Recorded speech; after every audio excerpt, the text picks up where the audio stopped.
This weekend, you can take a trip through history, and you don't have to venture far at all, just Council Bluffs. Preserve Council Bluffs is holding their annual holiday home tour, and joining me, Lindsay. You got a sneak peek at one of those houses today, and this is a big fundraiser for them. Huge fundraiser, Megan. I mean, when you talk about rehabbing some of these homes, it can cost tens of thousands of dollars. And I can imagine. Preserve Council Bluffs owns some of these homes too, right? So, you know, with this house that we got a sneak peek at, it's on the Council Bluffs local landmark register. It's also on the National Register of Historic Places, and there's kind of a small twist to the place. Hidden in between two-story White Houses in Council Bluffs is 517 4th Street, also known as the Brigant House. Our researcher found out that, as far as we can tell, it's the only house like it in the nation. The home's center stage was built in 1912 for Jean and Inez Brigant, stage stars in their own right. The Brigants were a little people couple, former vaudeville stars, and nationally known spokespersons for Council Bluffs-based Woodward Candies. They settled in Council Bluffs and built this house.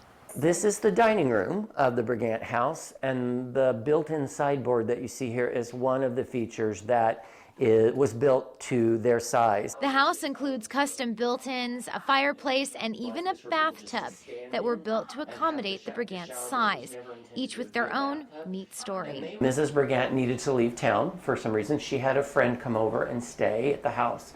And while she was gone and the friend was here, the friend decided to take a bath in this miniature bathtub and got stuck and was here for quite a long time, I think around 48 hours. The house is currently owned by nonprofit Preserve Council Bluffs. It's part of a holiday home tour this weekend. Homes, churches, all renovated with the help of Preserve Council Bluffs. And while the Brigant house has a bit to go, the kitchen, the bathroom, It's kind of a time capsule of, history. as the nonprofit peels back the layers of time, they can't wait to get it back to its former glory and in the spotlight. We've lost a lot of historic homes in Council Bluffs, and we're committed to not seeing more of those destroyed.